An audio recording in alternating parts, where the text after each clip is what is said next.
And we're live. I need my agenda. Okay. Good morning. This is the regular council meeting for the Township of South Algonquin on Wednesday, October 5th, 2022, commencing at 9 o'clock. So call the meeting to order at 9 and roll call. Mayor Duma, Present. Councillor Collins, Present. Councillor Florent, Here. Councillor Harper, Here. Councillor Bongo, Here. Councillor Shalla, Here. Councillor Rodnick, Here. Thank you. All members of council are present. Agenda item number 3, the land acknowledgement. We acknowledge that we are gathered on the unceded traditional territory of the Algonquin Anishinaabe people, specifically the Madawaskarini people of the Madawaska River. We further acknowledge that the Algonquin people have been stewards of this land since time immemorial, and we strive to treat the land along with the flora and the fauna it supports, the people, their customs and traditions, with honor and respect. Today, this area is home to people of all walks of life, and we acknowledge the shared opportunities and responsibilities to live, work, and survive within this beautiful territory. Miigwech, all my relations. Agenda item number 4, are there any additions or amendments to the agenda? Hearing none, we move to agenda item 5, adoption of the agenda. I'll make a motion to adopt the agenda. I'll second it. Okay, that the Council for the Corporation of the Township of South Algonquin adopts the agenda circulated for the regular council meeting of October 5th, 2022. All in favor? That's carried. All right, with the business before us this morning, does any member of council wish to disclose a pecuniary interest? Hearing none. Agenda item 7, petitions, delegations, and or presentations. We do not have any of those.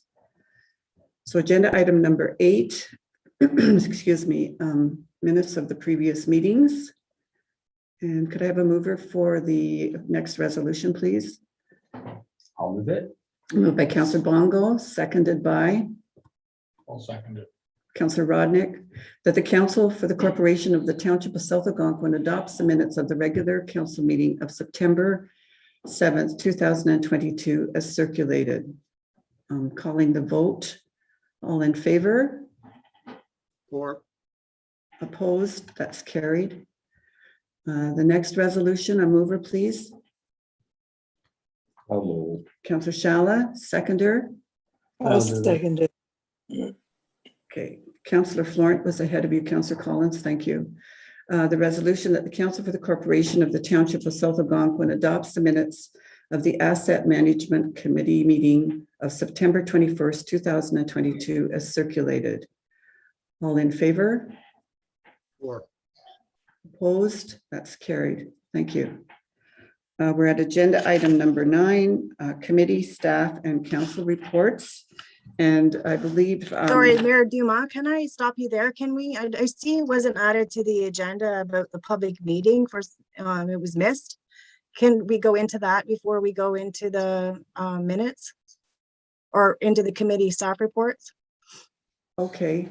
Sorry, but I didn't realize it was missed. I've been sick, so I didn't even look at the agenda. I'll just wait. We'll wait till Brian pulls that up. Tracy, Sure. okay? Yeah, if he just goes actually just to page 21, Brian, and it brings up the map.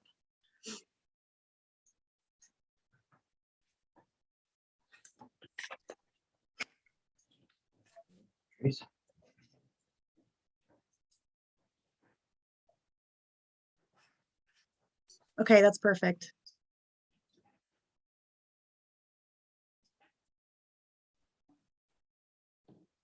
Okay, so good morning, everyone. Forgive me, I have been sick, so if I start to lose my voice, I apologize, or I don't sound quite myself, that's why. This is a public meeting under section 34 of the Planning Act to consider zoning bylaw application as ZBA 2022-01 for lands locally known as 20 Douglas Lane and 22 Douglas Lane. With us today in the meeting is Adrienne Taylor. She's a solicitor for the applicants, and we have Nancy Hall and Brian Elliker, who's property owners. So welcome both of you to the meeting today. The Committee of Adjustment gave provisional consent through application SEV 2021-01. It's to separate the existing dwellings that's on the property and create two lots. In order for, as per consent, there was a condition applied for a zoning bylaw amendment to bring the properties into conformity with the zoning bylaw. The subject properties are currently zoned SR, which is shoreline residential, where there's a minimum lot area of 1 hectare and a lot frontage of 60 meters. And the interior side yard setback for an accessory structure is 5 meters. The retained lands known as 20 Douglas Lane is proposed to be zoned shoreline residential with an exception 5 zone.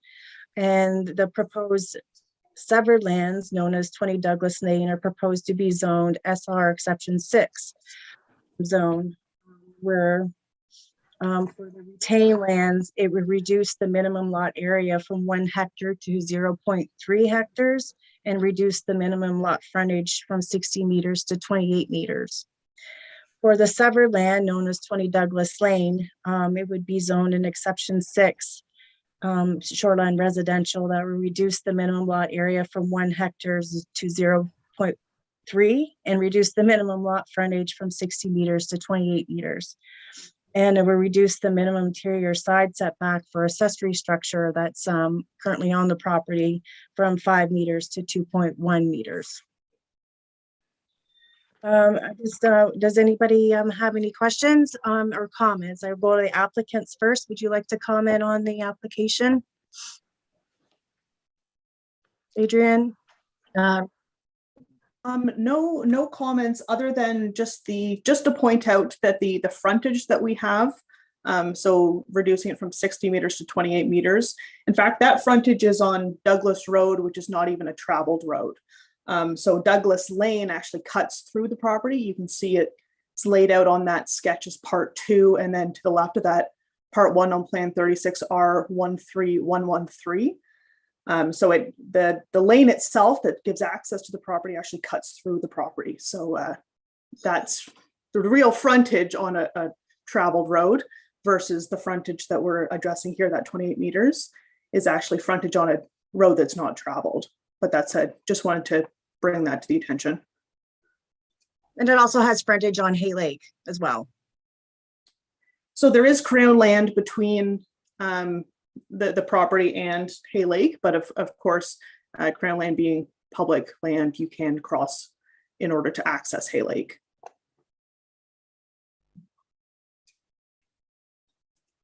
Nancy and Brian, do you have any comments?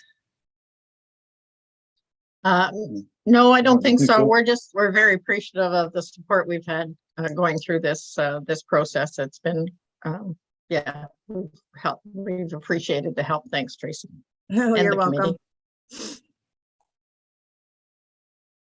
Okay, so I'll go to council. The bylaw is presented in the back in the bylaw portion of the package. I don't know if everybody had a chance to review it. Does anybody council have any comments on the application?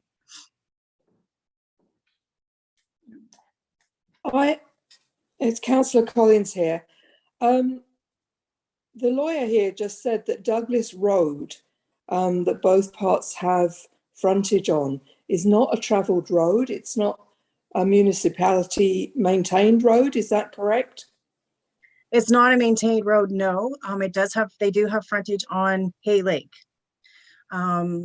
This was the consent is our original consent has already been approved. They were existing dwellings, and this will put them individually on their own separate lots. And the zoning bylaws recognizing that they will bring these lands back into conformity. Okay, thank you. Tracy, I have a comment. It's Richard. These are basically cottage lots. I think the lady referred to it at the first there. Sorry, I forget her name. But anyway, that it appears that, well, the frontage is on the road, but really they are cottage lots, and the roadway went through that lot and the adjacent lot. So anyway, that's just the way it is. And we agreed earlier to go ahead with this, and but they are lakeshore lots. They're cottages. Mhm. Anybody else have any comments? So recommendation is that council approve the zoning bylaw amendment application to rezone the subject properties known as 20 Douglas Lane and 22 Douglas Lane from shoreline residential to shoreline residential with an exceptions. And it can be further discussed during the bylaw section if you wish, or if you have any more comments. This is the public meeting, so now's the time to speak to it if anybody else wants to have any further comments. No, hearing none. Okay, well, thank you, Nancy and Brian and Adrian, for joining the meeting today. You're welcome to stay on and mute and listen to the rest of the meeting, or you can also live stream it through YouTube. Thank you very much, Tracy. And Okay, council. thank you. Thanks, everybody. Appreciate it. Thank you very much. Thank you, Tracy. Here. All right. Okay. Okay, Brian, so we're down to committee reports then.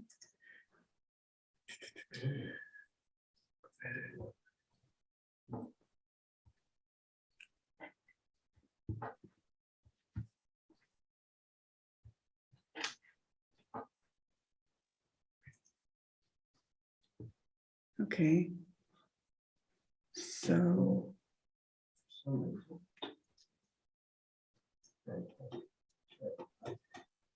This is around, yeah, okay, here we go.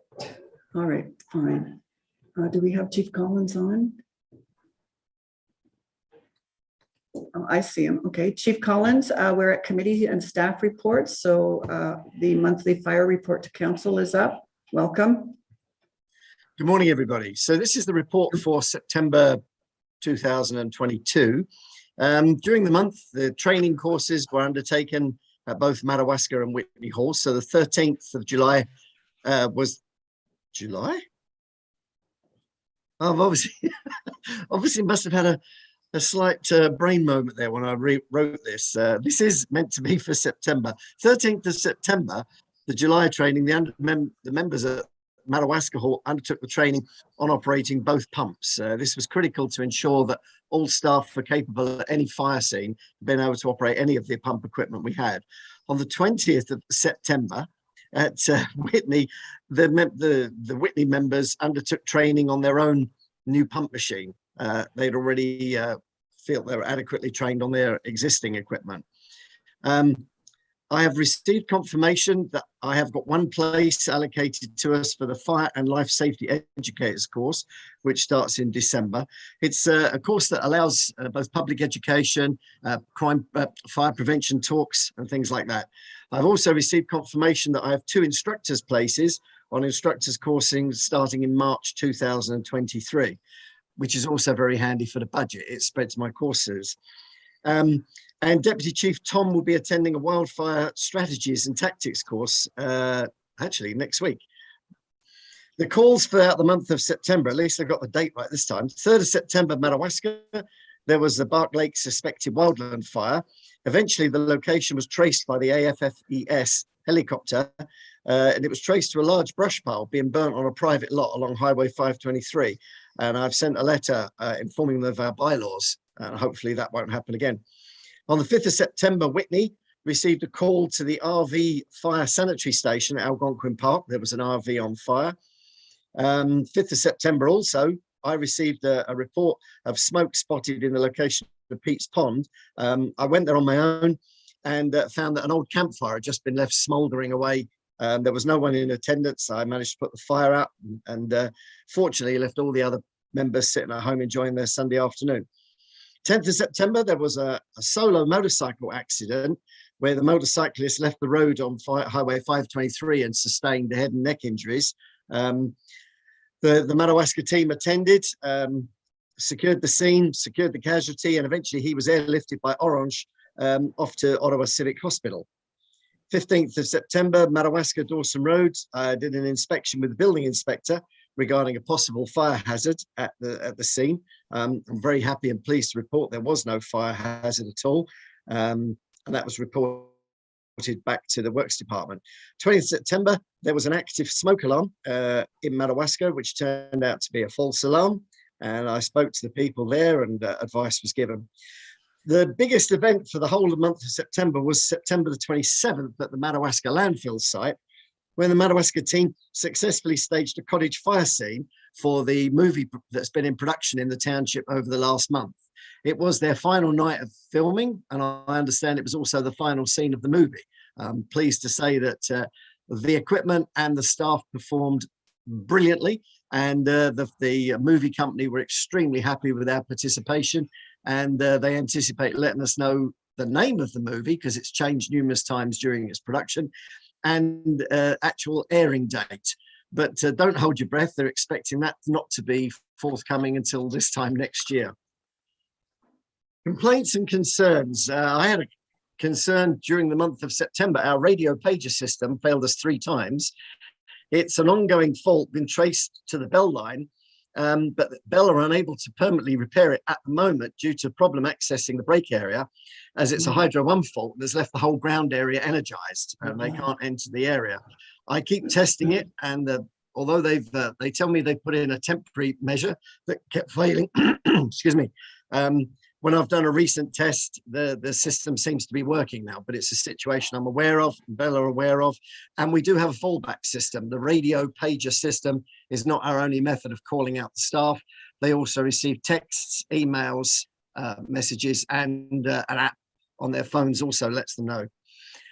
Lastly, in September, I had occasion to remind a firefighter of the use of appropriate speed when attending a call-outs, and I made an official record of that.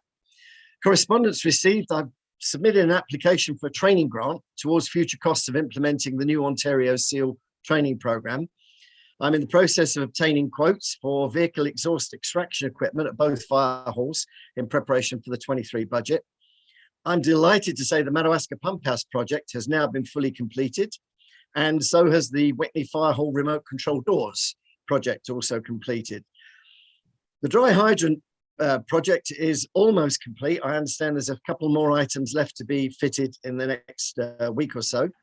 And when I've been told by the Works Department that those dry hydrants are all fully completed, I intend to take our largest pump truck there and actually operate the dry hydrants and make sure they're fully operational with our largest piece of kit. I always work on the premise of let's go with worst case scenario. That's moved on a bit. The next item, the site meeting with the plumber has been completed for a new water tap to be fitted at the bay doors at Madawaska Hall. That's now actually all installed.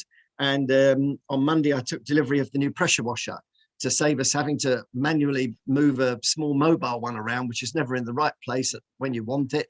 And also having to take a hose from the back of the hall, right the way through the hall to operate the pressure washer at the front. It seemed a farcical situation. So hopefully, the new pressure washer will be installed in the next week or so. The radios in the 3 new trucks have been installed and are working. And so all the installation of the decals to the new fire trucks has now been completed. I'm in the process of taking pictures of the new vehicles, both for the records and for the asset management record, and hopefully for a township newsletter in the future. The final item I have to report is a pleasing thing to tell you that the MTO that in the month of September deposited into the township account $2,549.44 reimbursement for fees attaining to working on the highways.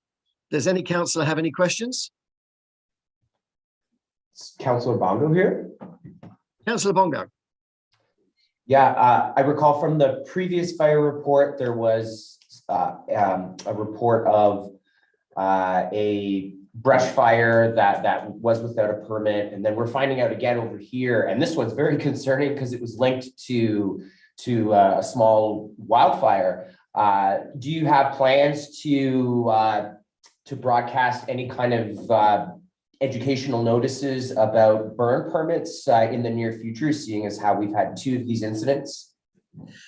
You're quite correct. There has been 2 incidents. We are right at the very end of the wildfire season, hopefully, touch wood. My plan will be to actually broadcast that and reiterate to people what they should and shouldn't be doing as we approach the wildfire season of 2023, so that it's fresh in their minds rather than try and do it now and it gets forgotten over the winter. Super. Any other questions of council? Hearing none. Thank you, Chief Tom. Collins. That sounds like it's been a busy fall for you guys. So, and it looks like it's going to be a nice fall. So I predict, hopefully and wrongly, that you might continue to be busy. But thank you very much. You're very welcome. Thank you, Council. So agenda item number 2 under committee reports, that was Tracy's report earlier. Correct? That's correct. Okay, so thank you. So we're at agenda item number 3, the CAO report on the telecommunicating policy. So it's been practice, as we know, Tracy, as an example, today is working from home because she's not well. Last week, Jennifer was working from home while she was ill. Staff have regularly since COVID had occasion where they work from home for one reason or another. It's worked well. We've managed it and managed to continue the continuity of operations within the municipality by having that ability. And moving forward, I think that if in order to have that occur, because I don't think COVID is leaving us and other illnesses, I think it's important that we have an appropriate policy in place. And so I think anything we're doing as staff should have policy direction from the elected. So I felt it was important to put together a policy direction for council to consider as an opportunity as it relates to the telecommuting staff. Are there any questions or comments from staff? I mean, from council, sorry. I have one comment. Go ahead, Richard. I agree, you need a policy. I think it's necessary for, especially when we have disease going around. However, when it looks like we've included it into other things, like for other reasons. And if it was just for an illness, I would say it's necessary. Seeing that it's included in other issues or how people may be off for other periods, I think, I know it's a draft, and I think it should be, I appreciate it being done. However, I think it should be left as draft form for the new council. I think they're coming in. They should make that decision because it's going to affect them more and it's going to affect people at this table. So that's what would be my recommendation. I think it would only be appropriate for them to make that decision rather than we make it for them. And it won't hurt if it's delayed. And if we follow the same procedure we're going through now, I'm sure that could be good for another couple of months. And that would be my recommendation. I think it would be fair to them. Thank you for that, Councillor Shalla. Anyone else? I would make some comments. I sit on other boards and I sit on committees, and I'm finding that this is what's happening at other boards based on the experience of boards and other committees during COVID. I think they're seeing this as putting this forward based on learned knowledge of experience in the event of COVID, and wanting to have something set up that, for example, at the DSAB, this is, people are already set up even in their homes, in home offices, etc. And so for the continuity of business, they are also bringing these to the board at this point in time to have them approved, just so that there is that continuity through the period of transition of one council to the next council, and that the business of the municipality can continue. And it's something that most boards have been revising even as they go along, because we learn lessons as we go along. And I think at the DSAP, they've got a significant ratio of their staff that are at home and those that are coming in. They call them forward-facing staff with the DSAP are those people that deal with the individuals that come into the office that need assistance with processes and have to have that face-to-face contact. So they've got a work description for those individuals. And then the majority of the staff there are working like from home, from their home offices, et cetera. So I respect your comments, but in my mind, for continuity of good work processes that are already in some degree established within our workforce at this point in time, I think this should go forward, but I leave that up to the vote of council and if any others have comments. Councillor Collins? I have just one comment. I think we've seen quite well how things can run within the council, within staff from home, but I think we also need to be aware that somebody has to man the office. There are particularly older populace within our township that actually like to come in and speak to someone firsthand, and they're not very happy using computers and emails. So yes, work from home when you can, but there needs to be some sort of policy or some sort of roster where somebody is manning the office at all times. And then I'm more than happy to see everyone work from home, providing we've covered that option. And I think we should vote on it now and get it sorted now. Thank you. Brian, did you want to comment? It's included. Anyone else? I I'm do. sorry, Joe. Sorry, go ahead. Councillor Florent here. I hear Councillor Shala's point, but I'm going to have to disagree with it because this council has worked with this problem for the last 2 years or 2.5 years now, I guess almost 3 years. And the new council is going to have a full plate. And there's going to be a significant number of new councillors there, and it's going to be a learning process to get up to speed.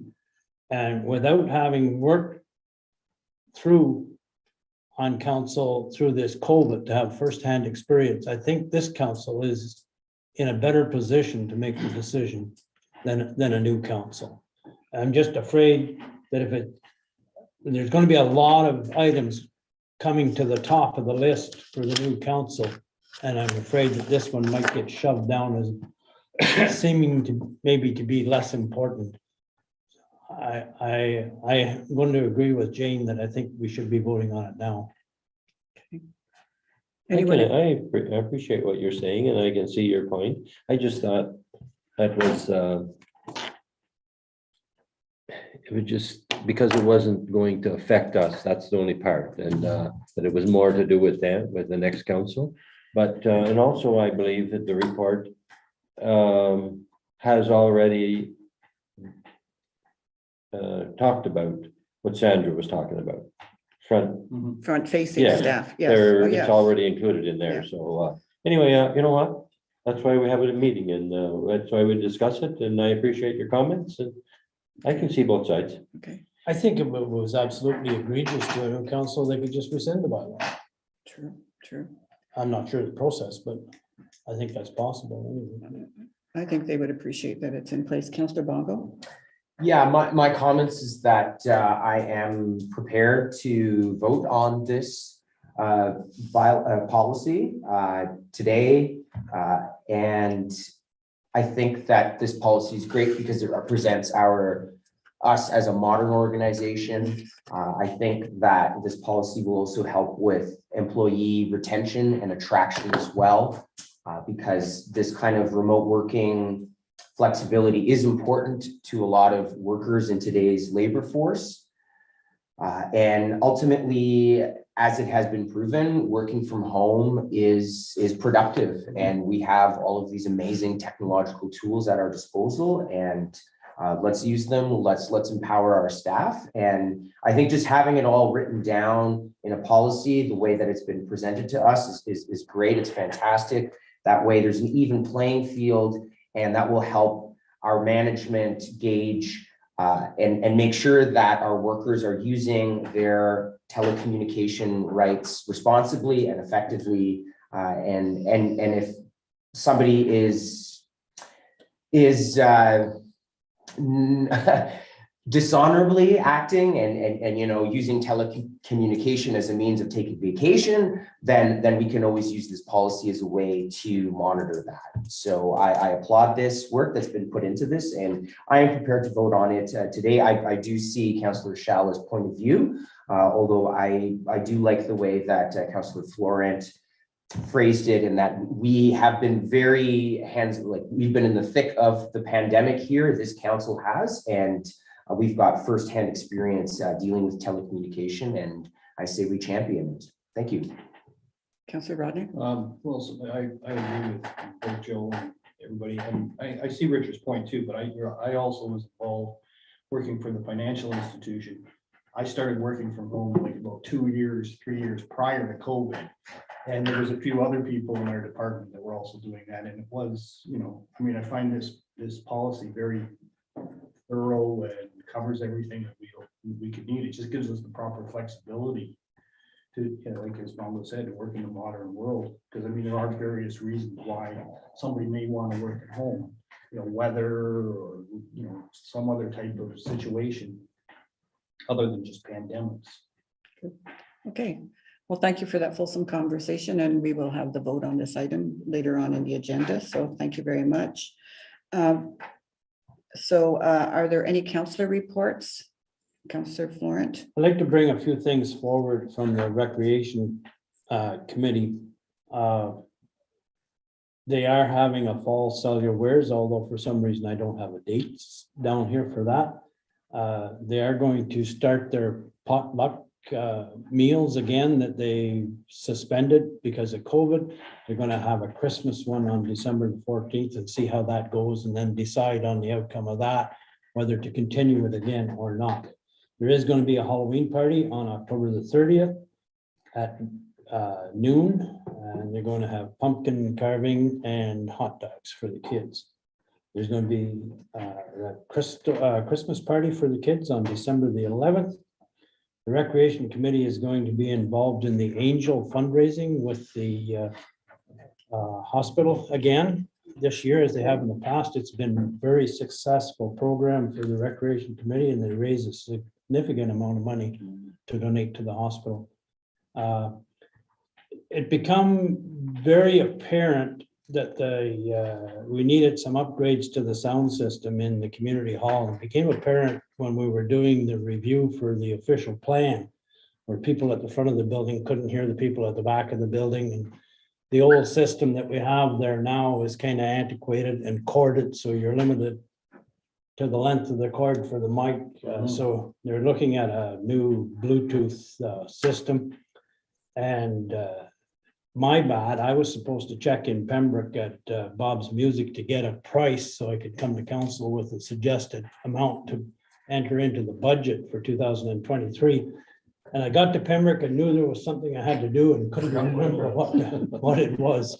So I come back home and looked at my diary here and saying, oh, I was supposed to go to Bob's Music and check the price of the sound system. But anyway, it will be included in the Recreation Committee's wants list for 2023 is a new, like a Bluetooth, like a cordless sound system. It's a pretty significant sized room. It's about 46,000 cubic feet. So it needs to be a pretty heavy duty system. Good. Thank you. Oh, one other thing, there is going to be a trivia night. I think it's October the 27th at the seniors here in Whitney.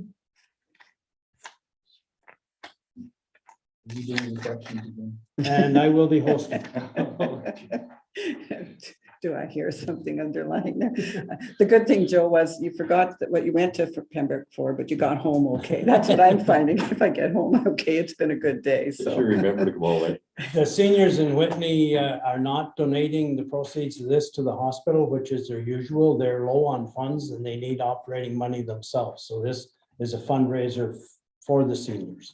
okay, I'm hoping that everybody can participate. very good. Thank you. Any other councillor reports? All right. Hearing none, then we go to agenda item number 10, business arising from the minutes. And the first set of minutes were the September 7th council meeting. Was there any business arising from those minutes that anyone wishes to bring forward? Hearing none. And the second set was the township, the asset management committee meeting of September 21st, 2022. And that's when Jen presented the, is that the one? Anyway, that's okay. We have Jen's report, the asset management item coming up later in resolutions. So If I could comment on it, I'd like to make a change. Maybe it's already anticipated that's what we're going to do. But in the minutes, it says we're going to put a school bus sign up. It's school bus signs. So it should be two. okay, yes, And for each direction. Yeah, yes. it okay. says a sign. I Okay. believe, and, I might be wrong, but I'm pretty sure that's what it said. Yeah, but purchase as signed, so in here, I've got. Is the that what it notes. Yeah, said? yeah, Yeah, so it should be. we need two, you need two, obviously, yes. I'll make sure that's clarified, Councillor. Okay, thank you. Good, okay, thank you. Any other business arising from the minutes? Hearing none. Agenda number 11, unfinished business. Is there any unfinished business? All right, hearing none. So we'll move to agenda item number 12, correspondence, the action items. Could just maybe bring those up, Ryan.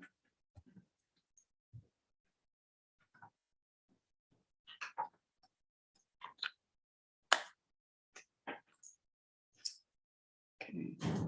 So the first action item is the Community Safety and Wellbeing Plan of 2022. And obviously the plan has the participating municipality CAOs have gotten together and have started to move forward on the plan, which has sort of been stalled due to COVID.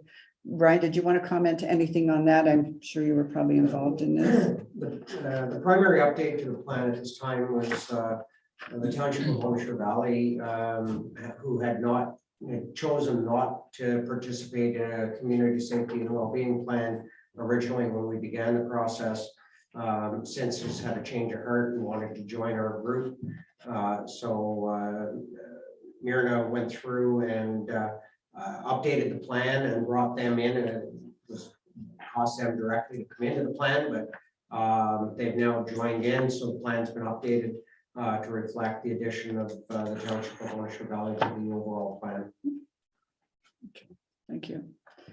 And I think one of the important parts, the whole plan is very important, but the item in regards to South Algonquin at the end, the plethora of agencies from different geographical areas that assist the individuals in our community has been identified as something that needs to be looked at. It can be a barrier at times. The members of the community may not know whether they go to the District of Nipissing for specific services. We receive services from Renfrew County. We get services from Hastings. So I think we've got a lot of services available to us, but the commitment to come together and have a booklet or a process so people will have a resource that they can go to that will tell them who would be assisting them within this township of South Algonquin is a really good idea. And we'll look forward to that coming forward as well. So anything further on that one, Brian? No, nothing. Okay. I see there is a questionnaire at the back of that, and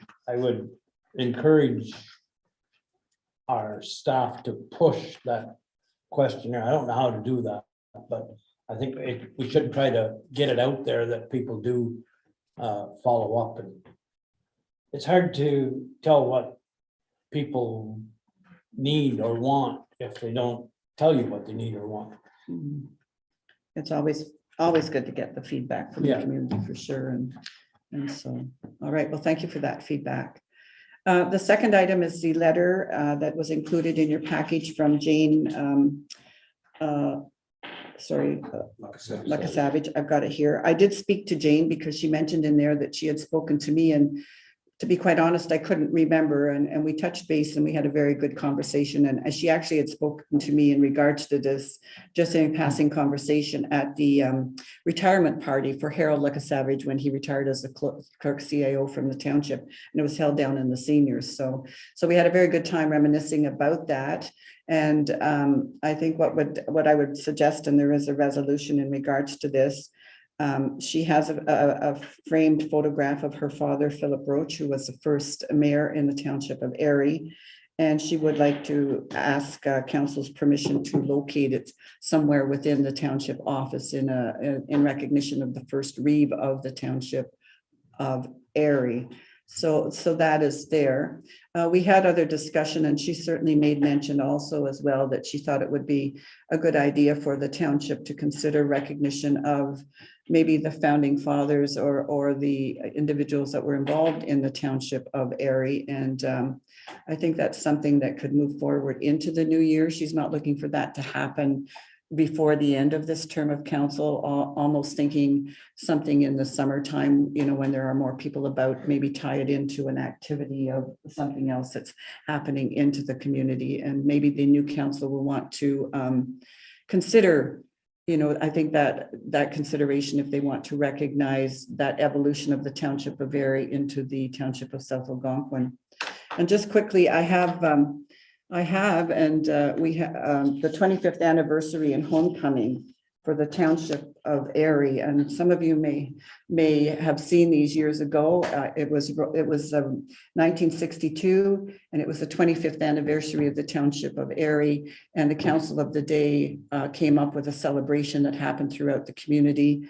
And coincidentally, it's 35 years on top of that 25 years that we've now been in existence, either as a township of Erie or South Algonquin. So we have a 60-year celebration if we wanted to look at things.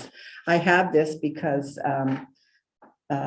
my mother-in-law had this, and when she passed away, I inherited it. And there's I just quickly, if I could, and I just to list the names. And at that time, I believe that we have someone who was in the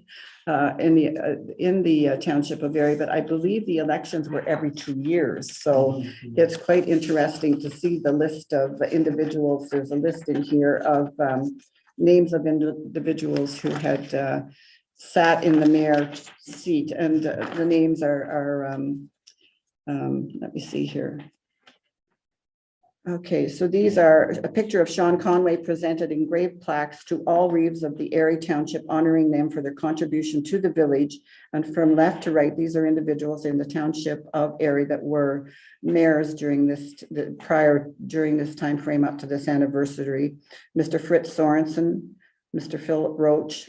There's a picture of our MPP, Sean Conway, Ethel LaValle, Jack Brown, Fred Bordowitz, and Greg Luginski. So these are all individuals that have at one point were mayors in the township of Erie. So anyway, that would be my recommendation. And when we pass that resolution, and as I say, Mrs. Luckasavage is very happy with that process going forward. So any comments or feedback?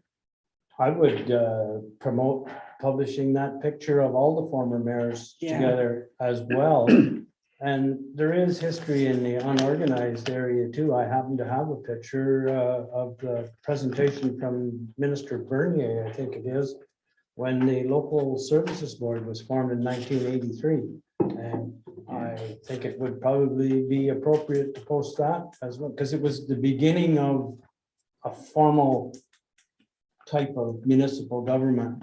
Absolutely. Interesting enough, I'm in that picture because I was on that board. Well, somebody had to be there. Yeah. And people stepped up, and that's just the way it was. And So maybe the new council coming in would pull a group together. And I mean, you're quite a historian for your area, and we have local people that know our history very well here as that process too. So, and the reason my mother-in-law kept this, of course, was because it was historical, but her two sons and herself and her sister as artists are in here. The other thing I want to mention too, this was put out by the Barry's Bay this week, who at the time was owned by, Phil? yes, Phil Conway, and he's written in this, and he organized the production of this because he had history in the township as well. He taught here at one point in time in the local elementary, I think at the separate school, if I'm not mistaken. So he put a lot of time and effort into this document as well. So I think we need to, as you say, Joe, we need to find some of those photos that hopefully they're about somewhere. So just my comment on that. So, and as I say, Jane Luckasavage is very appreciative of that and of that suggestion to go forward that way in the next term of council. So, Mayor, you asked for a comment. I have a comment. It's not related to this, but it's similar. I've always thought that possibly CAOs or clerks' pictures.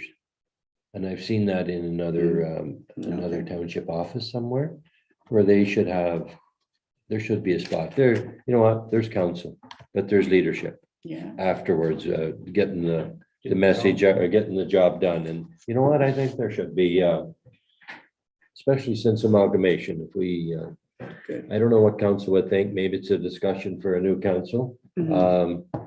But I think it's, it should be thought about. That's a good suggestion. And you're right. I've seen those in other municipal organizations. So we'll leave that. Brian, I'm sure there's some notes being taken and leave that, and we'll deal with the resolution and then hopefully bring this forward to the next term. And when some people are retired, maybe they could be helpful in these issues. But anyway, we have also the next item from the Opeongo Snowbirds visit that occurred with Brian and the president, and some significant things I find significant in this. So I would ask council if we wanted to go through this item by item, or Brian, maybe you'd like to speak to it first, if you don't mind. Yes, certainly. I met with the Opeongo Snowbirds. Obviously, they hope to ensure our trails are safe for the traveling public who come through our community during the winter months.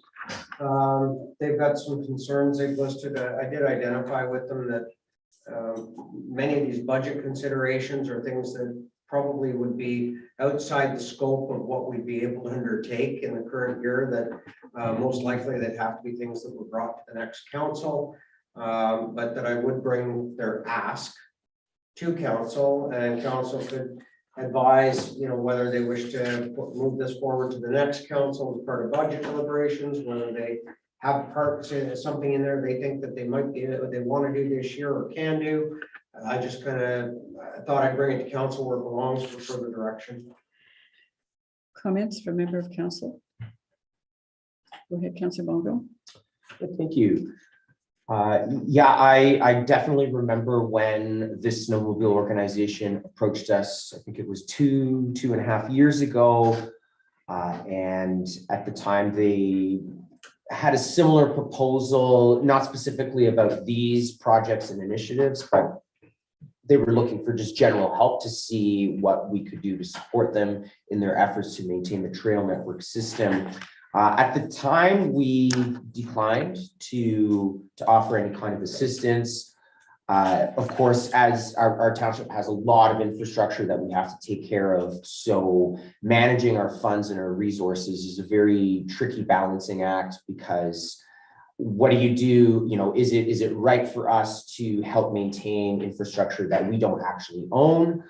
However, I do see the economic development importance of the maintenance of the snowmobile and ATV trails, not only for visitors to the township, but even for the recreational activities that our own residents participate in. I think our own residents would love to see our trails kept up to a acceptable standard so that they can use them. However, again, we don't actually own those trails. So I think for us as decision makers, it's most important for us to figure out how can we assist this snowmobile club, but at the same time also respect the taxpayer money as well that we have to manage in a way that's fair, because we could have any organization approach us about, can you help us with this? Can you help us with this? And then at some point we have to decide what's right and what's not so appropriate. I think out of all of the asks that they have mentioned here, I think the one about the barbecue that they wanted to host.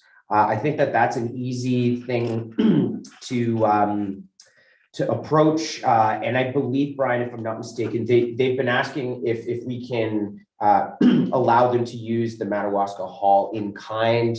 I believe we have a municipal events grant.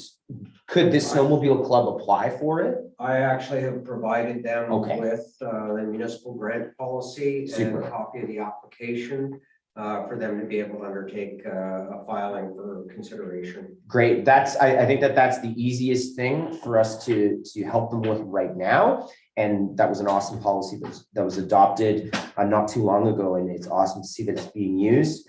I almost feel like all of these asks could either be discussed in further detail, either at an economic development committee meeting. I don't know if it would fall under an asset management committee meeting because it's not really our asset, but it's more of an economic development plan.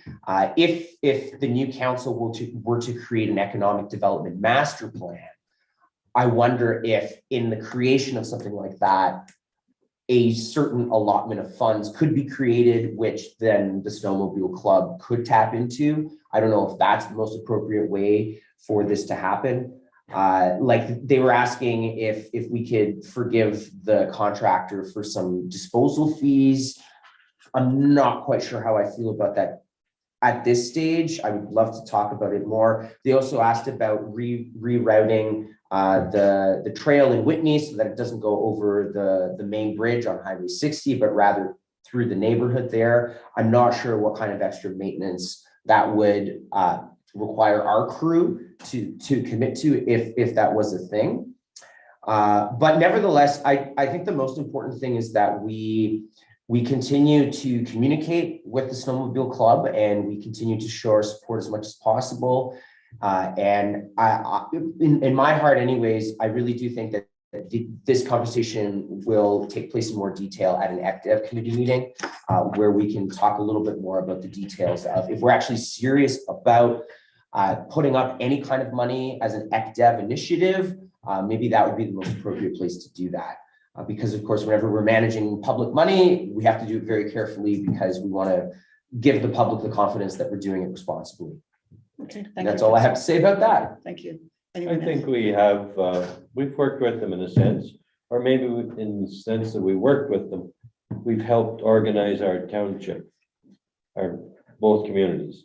We moved them from being jammed up all around the fire hydrant at the dam. We constructed a parking lot over by the EMS building, which is really assisted and encouraged people to come and park here. And the same in Madawaska. We developed quite a large parking lot in this term. So I would say we've helped them out a bit and helped ourselves and helped our community that way. And it's huge, and they're quite busy, those parking lots. Oh, absolutely year round. I don't know about yours, Joe. Well, this summer has Yeah. been jammed a couple Packed. times with the ATVers. Yeah, same here, both seasons, but Stoneville is quite busy. But it cleared up the safety in the community by removing them from the dam. It's been great. Absolutely. Absolutely. Anyone else? I think Councillor Collins had. Oh, I'm sorry, Sandra, go ahead. Hey, no problem. I obviously am part of the snowmobile club, and we used to, both Ian and I would take the groomer out and groom the trails. So we're very au fait with a lot of the trail system for the snowmobile club. And to be honest, from a council and from a resident in Madawaska, that train bridge is iconic. It is absolutely iconic for South Algonquin. Anyone that Googles or looks up anything to do with Madawaska, South Algonquin, the train bridge features. And without that train bridge, the decking and the structure of that train bridge, the trail can't run. Tops Trail B, can't run. So that train bridge is vital to the Tops Trail B system. And those are systems that run throughout the whole of Ontario. So I think as a township, we need to be aware, one, because it's iconic, the train bridge, and it's the last little bit of the train dynasty, if you like, that we can see. but also I think it is vital to maintain this artery of trails throughout Ontario. And if that doesn't get redecked and we don't support it and it can't be used, then we're wiped out of the equation completely with regards to the trail system. I think we need to be very aware of that as a council and support them in any way that we think possible. That's my thoughts on it completely. Thank you. Thank you. Jean? Go ahead, Joe.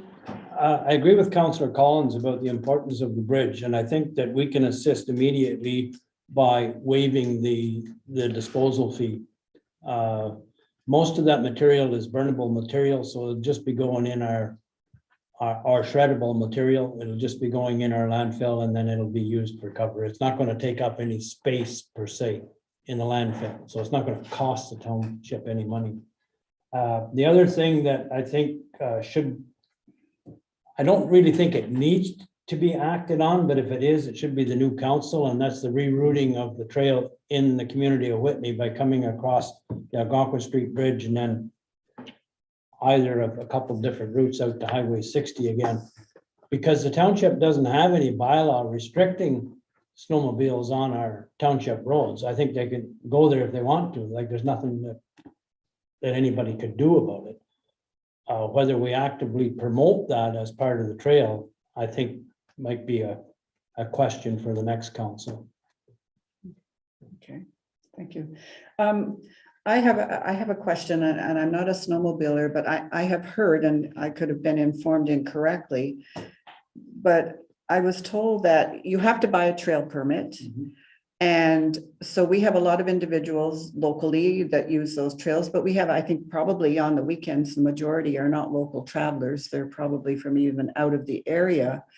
And they may belong to a snowmobile club that's in Southern Ontario that doesn't get snow, but they join a club so they can ride the trails. And it was my understanding, and again, this person said that they knew this as a fact, that when you buy a trail permit, you can designate which snowmobile club your funds would go to.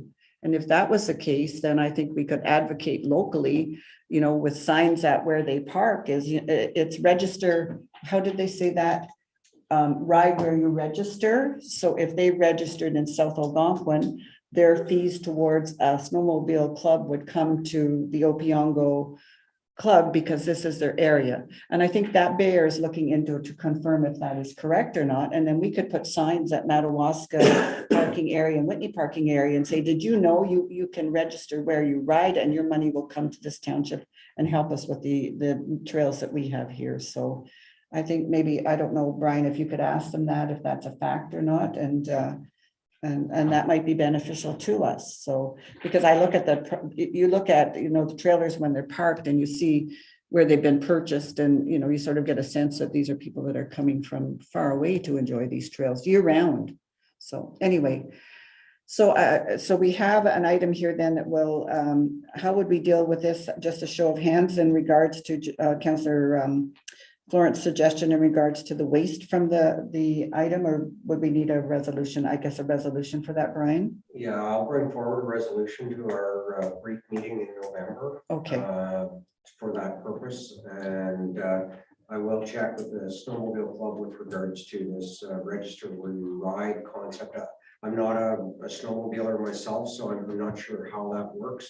I thought the registration was with the Ontario Federation of Snowmobilers. But I don't know how that works. No, I think Jane is correct. I think that I've seen the logo, pay where you ride. Pay where you ride, okay. Yeah. As far as bringing that motion to the November meeting, that'll be after the fact, because I think actually it's next week that they're doing that work on the bridge in Madawaska. We'll let it through based on the conversation today, but I'll bring the formal resolution for adoption. If council's okay with that. So we're in agreement with that then. And what we should be aware of, if they're thinking of rechanneling that, I guess that's the price the township pays for them coming to support business in the community. But there's going to be obvious wear and tear. If all the snow machines came across that bridge on the Madawaska River, there would be, it would have to be repaired. The decking decking would be repaired. So if you look at down the highway where they cross at the Whipple Tree on 127. Yes, yes. How it's just eroded away the pavement. So it's pretty obvious what's going to happen there, but if that's the price of bringing them in and boosting your businesses within the community, I guess that's what it's all about. So, but I still think that this topic has come up before at this table, and the business wants them, part of the business wants them coming up that track, because where the musher is, he's going to lose business if they don't come across the bridge. And and that's what it was all about. And it was when the bridge was being redone. And but the way they cobbled that up, they didn't make it. It's not very safe for pedestrians. And you know, and within the township, the way they're walking, and it's packed, and they're riding with one ski on the road and one ski on. It's just not a good fix. And anyway, what do you do? I think the point you made is very important, though. You know, we want to support our businesses in the community, and if we change that route, you could be very right. The musher could suffer significantly because they would be at the other restaurant and they go across, they eat at both restaurants, but if they're at the musher, they go across the bridge to get fuel. So we could eliminate the musher route out of the route significantly. We need both restaurants. Absolutely. They're only open occasionally anyway. Yeah. And but we need them, and because when there's the number of machines that collect there between 11 o'clock and 2 in the afternoon, one restaurant can't support them. No. It gets to be a busy place during your time. Yeah, okay. The other thing I just wanted to comment on, and I think that's quite an achievement, that they actually got the turtle bypass access for the winter, although it sounds like they're having significant difficulty keeping it gated and in the summertime, because people use the turtle road in the summertime, but they did want to have that dialogue, and it looks like they've been successful in that they can open that section in the wintertime to not have, so people don't have to go up over the bypass. But yeah, it's going to, I'm sure it will be an ongoing challenge to keep that gated in the summertime, but they're expressing that they're already having some difficulty with that. So if there isn't anything else on this item, any other things with this one? No, okay. All right, so now we go to, that was correspondence, action and correspondence information items. The first one on the green package, ordered package, is the letter from the Ministry of Municipal Affairs and Housing in regards to the public consultation on land use planning process. And I'll wait till you get there, Brian. That's actually happening as we are now in our official plan review as well. So I think we meet that criteria, Brian, that they're saying that public consultation. The official plan. Is there anything you want to add to that one?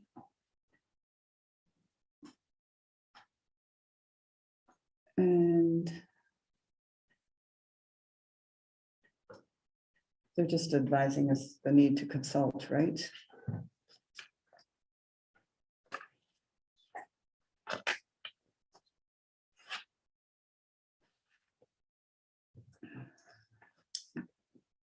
And this is the letter. Okay, this is the second item in regards, and this is a letter from Jane Monroe Almet. We met. Okay, very good. And she had asked a question at one of our public consultations in regards to the park on the Madawaska. It's on Highway 60, just as you go across the bridge going out of Madawaska towards Barry's Bay, and suggesting that this park needs a name. And she was indicated, I think at that time, this is an MTO park. It's not a township jurisdiction. I don't know if anyone has any comments. I have a couple I would like to make in regards to it. This is, I would suggest, is something that we won't enter into because it's not our jurisdiction. But the other part of it is that this bridge is the Opiongo River. And this is part of the Algonquin land claim. And I would just suggest in the future, when future councils are looking at things like this, that we always consider that we have an Algonquin negotiation representative in our community, Robert Krapczyk. We are involved in the Algonquin of Ontario land claim. And I think it's certainly to advise this individual and processes going forward that we always consult with our A&R in regards to things like this. There's a process going on in Ottawa right now where renaming of a park area in the Ottawa River is being changed back through the process with the Indigenous community to an Indigenous name. And I think in the back of our minds as councillors present and going forward, council in the future, always have this in our mind that we have another group of individuals. We have the founding individuals in our community that we should always be consulting with on something like this. And I have always found, I love this park. I go in there quite regularly just to sit up on and watch the water in the river. And I've never had any concerns in regards to its upkeep. It's always been meticulous when I've been there, the washrooms, and anytime there is garbage or whatever, it's somebody that's been there overnight and they fill the garbage can with all the things that they wanted to get out of their vehicle or their trailer when they left the park. So I've always, I think personally, I think the staff that look after our provincial highways in the township of South Algonquin, the work that's been done on our roadways recently has been significant, and I thank them. The brushing, the grass cutting along the edges and stuff. I think the township looks really good, and all the many partners are working to do that. So I think in my mind, the feedback is that we have no jurisdiction, and there are other ways that could be used. Brian, did you have anything you wanted to add to that, or? Nothing. I do. Oh, sorry, Joe, go ahead. Go ahead, Joe. As usual, I have an opinion. I agree with Jane. It's not the township's responsibility for that park, and I don't want to assume any responsibility for that park. But the township, I think, could easily write a letter to, I think this letter states that they've written a letter to Mr. Yakubuski. Maybe it doesn't, maybe it was private conversation between Chris Monroe and myself that she said she wrote a letter to Sean Conley, I'm really dating myself, to John Yakubuski. I think we could do the same and maybe CC it to the Algonquins at the same time so that they could enter their opinion. I would certainly agree that the Algonquins should be consulted at least, and maybe up to them to name the park rather than naming it now and then renaming it again in a year or two. It'd be nice if we were all on the same page. I think an appropriate name would be the Upiongo River picnic area. There's a little park on Highway 28 between Apsley and Burley Falls. It's called Eels Creek picnic area, and it is named, so there is precedent. Some of these parks are named, although they all aren't, but that one certainly is. And I think it would be kind of nice to have this one named, to have a sign there. And I think Upiongo would be appropriate. And I think that Upiongo is an Algonquin name, so. But certainly it would be in consultation with the Algonquins for sure. So do we have staff direction then to ask Brian to pen a letter to this Jane and to Mr. Yakubuski and to Robert Krapczyk as well, that this has come forward and, I think the taxpayers in this township have a right to an opinion, and our opinion has as much credence as anybody else's. Yeah. The letter likely should go to the Minister of Transportation. Probably. Yeah, correct. you're right. And then copy, CC to John yeah, Yakubuski and the Algonquins, and maybe Jane, since she was the one that put this out there. So we agreement consensus around the table to that approach. Okay, Brian, you're good. All right, thank I you. stop there occasionally myself. Yeah, it's a pretty spot. All right, so we've finished the information I did. Is there any new business? Yes, I'd like to bring something up under new business. The chain of events led to a lot of people calling me and messaging me and Councillor Rodnick yesterday about the docks at Allen Lake. long story short, they were taken out, or one was taken out yesterday, it's being put back in today. But they're never taken out before the long weekend in Thanksgiving. It's one of the busiest weekends of the year at Allen Lake. But it's been pointed out to me that the usage on Allen Lake is changing. As probably more than Allen Lake, probably all the lakes, but Allen Lake especially. We have some year-round residents now that are water access Water only. access. And they are telling me in their correspondence that traditionally the dock didn't come out until after hunting season, because there's a lot of people use it to get to their cottages in hunting season to go hunting. One of the residents is suggesting to me that it doesn't have to come out until the day before it freezes up. However, you can anticipate that one, but he's absolutely right. He sent me pictures of 21st of December last year. He was on his boat.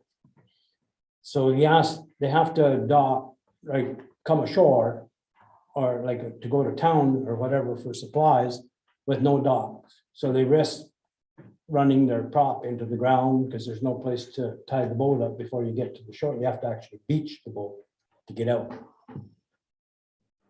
Now that dock we put in is an eye dock, which are designed to stay in the water year round. I know that there's a problem when breakup in the spring, that the ice moves down the lake and it takes the dock with it. But I think we could certainly wait until the very last minute to take all of the dock out. I'm not saying we have to leave the whole dock in, but I think our township has to look at changing their policy on dock removals, especially on Allen Lake, where there's so many, like 1/3 of the cottages on Allen Lake are water access. The use is changing. It's a fact of life. Everything is changing. So we have to really look at changing our operations. And next term of council, but you're saying the dock went back in, so we're good, everything's okay at Allen Lake right now? I hope so. It's supposed to open this morning. They were there putting it back this morning. Okay, good, okay. There was some miscommunication or something. I don't know what happened. Yeah. Yeah, and that dock is, I mean, that's specifically why we purchased that dock too, is because we didn't want, it was not to come out of the lake. They bring the big section, I think, just up to the shore. Okay, so Brian, you got that on your list too? Yes, this matter was brought to my attention yesterday. Obviously, I think as part of our planning process with the next council, docks and launches and marinas are going to be an issue that we're going to need to address. And that most likely we should formalize that the docks will be in by this time of year and they'll be out not before this time of year. So we've got something formally written down, and it's not just somebody today saying, well, we're going to take them out because I've got time today. Obviously, this time of year, we're scrambling to try and get all of our projects finished before the snow comes. We're trying to get everything ready so that when the snow comes, everything's ready to go. So there's a lot of scrambling to try and get everything wrapped up and everything ready for weather. Inadvertently yesterday, the dock came out. So it's my understanding it was supposed to have been put back in this morning. We'll take another look and reevaluate this whole dock situation, because obviously Allen is one of 5 launches that we have. So, you know, what is fair and what isn't fair as it relates to 5 launching facilities. This location is so important to some of the residents there that the one guy suggested to me that he would bring his own dock and put it in once the township takes theirs out. You know, so they're desperate, you know. I understand them. You know. I do believe there is 2 docks in at that location. Yes, as well. there is. Yeah, but the one that there's the one they took out, and then there's the other one that's the nine dock that's not designed, that doesn't have to come totally out of the water, but. And that's the other thing, it was like when, you know, these things are gonna transpire, if we could kind of give them a little notice, they can be prepared also, because that's, you know, they don't want to show up and, you know, we just pull the docks out on November 14th and they showed up on the 15th and they're gone and they didn't know they were happening. They can get prepared for some of this stuff. Yeah, I believe somebody barged in the water yesterday, so. Actually, there's a couple of barges out there, because this is the time of year too, a lot of people do work at their cottages, because it's, you know, has no bugs and. As things tend to snowball, one of the barge operators, because the dock wasn't there yesterday afternoon when he came in, he beached his barge where the dock was to go back in today. So it was a scramble to get a hold of him to make sure that his barge wasn't going to be there this morning. So it sounds like a good process happened and recommendations, and that's good. Oh, Senator, Councillor Collins. go ahead, Councillor Collins. Can I sort of add to this? This exact same thing happened at Cross Lake last year, that the dock came out before the Thanksgiving weekend, and I had numerous of the people there complaining to me, and we said that we actually in a council meeting said that would never happen again. So I don't know if one hand isn't listening to the other hand, but we actually agreed that that would not be the case. So I mean, I haven't been down to Cross Lake, but I hope they haven't pulled that one again this year, because my phone's going to start ringing if they have. Can we check that? I will certainly follow up on that. My assumption would be if one came out, they probably all came out. So Well, they can't do them all on the same day. we'll follow up. I'm not sure. Maybe you're lucky. Was Zalen the first one or the last one I pulled? I don't know. I'll have to follow up with staff. Okay. At a council meeting, we agreed that that would not be the case subsequently. So let's not go back on our word for them, please.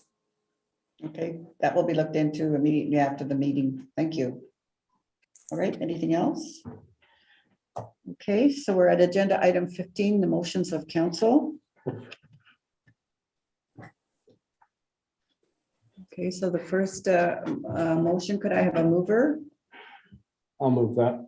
Moved by Councillor Florence, seconded by Councillor Shala, that the Council for the Corporation of the Township of South Algonquin authorizes staff to proceed with the request received from Paul Overy for the purchase of a portion of road allowance between concessions 6 and 7 in Erie Ward. Any discussion? Hearing none. Oh, so I'm sorry, I got to turn around here. I can't see you up there. I apologize. Go ahead, Councillor Bongo. Yeah, just the only question I have is the AOO was consulted with and they're okay with that? Yes. Yeah, okay, great. Yep, that's my only Part of it. question. Okay, thank you. Any other discussion? So all in favor? Opposed? That's carried. Thank you. All right, the next resolution, could I have a mover? This is in regards to Mr. Roach's picture, moved by Richard, second. I'll do that. Seconded by Councillor Florent, that the Council for the Corporation of the Township of South Algonquin approves the request from Jane Luckasavage to hang a picture of her father, Philip Roach, the first reeve of Erie, in the municipal building. Any further discussion? Hearing none, call the vote. In favor? For. Opposed? That's carried. Okay, this resolution in regards to the safety and well-being plan, a mover. I'll move it. Councillor Bongo, a seconder. I'll second it. Councillor Rodnick, that the Council for the Corporation of the Township of South Algonquin adopts the amended Community Safety and Well-being Plan 2022. Any discussion? Calling the vote, all in favor? Opposed? It's carried. Thank you. The next one. Okay, a mover, please, for this resolution. I'll move it. Moved by Councillor Florence, seconded. I'll willingly second it. Okay, Councillor Harper seconded. That the Council for the Corporation of the Township of South Algonquin appoint the CAO Clerk Treasurer Brian Martin, Deputy Clerk Carla Gatley, and Deputy Treasurer Jennifer Berriger as officers of the Township of, sorry, I can't read that. Officers of the Township and business related to Revenue Canada Agency. All right, thank you. Any discussion? Hearing none. All in favor? Opposed? That's carried. The next resolution, the telecommunicating, could I have a mover? I'll move it. Councillor Bongo. Councillor, seconded by Councillor Collins. That the Council for the Corporation of the Township of South Algonquin adopts the telecommunicating policy as presented in the October 5th, 2022 Council Agenda Package. Any discussion? Hearing none, call the vote for. For. Opposed, it's carried. Which one is this? The next resolution, okay, oh, this is in regards to Tracy's report. Could I have a mover? This is for the Pascal Lake Road and, Councillor Shallow for okay. It's already been moved and seconded. Oh, I'm sorry, who, I missed that. Oh, I'm sorry. Oh, that's different, okay. Okay. Moved by Councillor Shallow, seconded by Councillor Florent. Whereas Mike Milner recently purchased property at the end of Postway Lake Road, and whereas the Township of South Algonquin allowed him to make arrangements with a contractor, also cover the costs for the application of aggregate for a substantial road upgrade on 3+ kilometers of Township Road from the location of the winter turnaround to the end of the road. Therefore, council agrees to send a letter of thanks and appreciation for the generous donation to improve a portion of Pastway Lake Road, which is part of the township road system. A discussion? No, I never heard from him. I understand that he was, he arranged this, but I heard from 2 other people that seemed to know that he wrote a check for $60,000 for the work done in that road. So there was a lot of machinery there for about 3 weeks or more.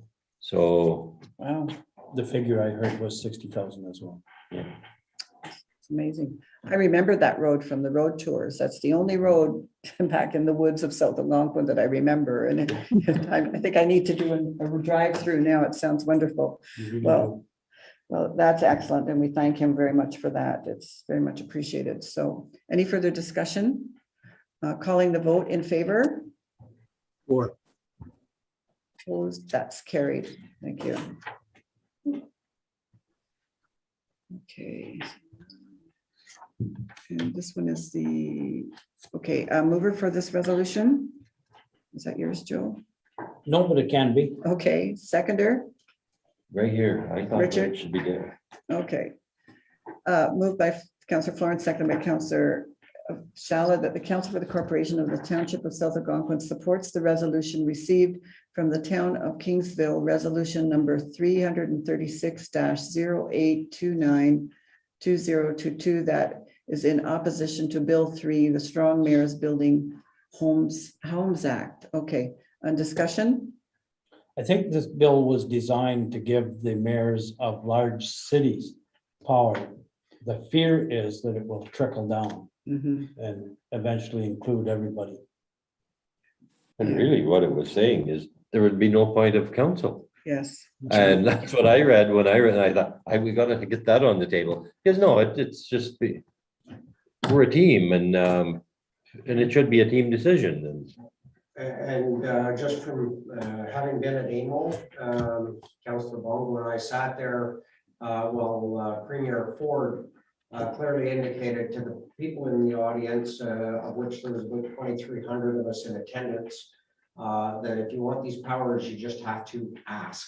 And those were his words. Yeah, yeah. And it's already a given for Toronto and Ottawa, I understand. Yeah, I believe that was in the final passed version. That Yeah, will be given that power. Yeah, I certainly don't think it's a progressive process or decision. So anyway, any further discussion in regards to this? Hearing none, I would call the vote in favor. For. Opposed, that's carried. Are there any notice of motions?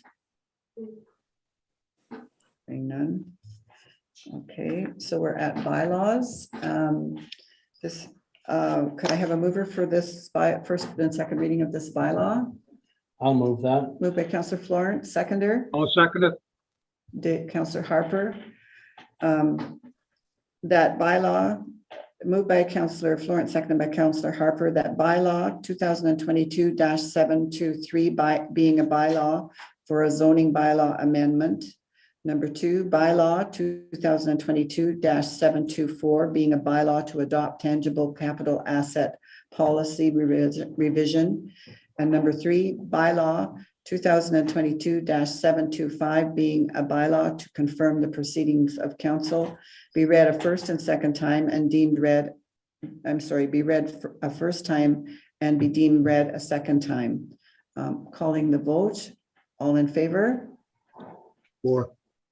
Opposed? I think for bylaws, don't we have to actually ask for the result, or can we vote by show of hands? I'm not sure. Oh, I'm not sure. Okay, In a bylaw, can we vote by show of hands, or do we have to Certainly actually? can, unless there's been a request for a recorded vote. Okay, okay then, Joe? Yep. Okay, all right. So that's carried. A mover for the third reading, I'll move it. Richard, seconder. Bill, thank you. Counselor Rodnick. That seconded that one bylaw 2022-723 being a bylaw for a zoning bylaw amendment. Bylaw 2022-724 being a bylaw to adopt tangible capital asset policy revision. And number three, bylaw 2022-725 being a bylaw to confirm the proceedings of council be deemed read a third time. Is there any discussion on any of those? Hearing none and passed. All in favor? Or Opposed, that's carried. All right, we're at agenda item number 18, resolution to move into a closed session. Could I have a mover? I'll move it. Councillor Collins, seconder. I will. Councillor Florent, moved by Councillor Collins, seconded by Councillor Florent to move into a closed session in accordance with the Ontario Municipal Act, Part 6, Section 239, subsection 2B, personal matters about an identifiable individual, including municipal or local board employees, personnel matters. I would call the vote to move in favor. or Carried. Thank you. So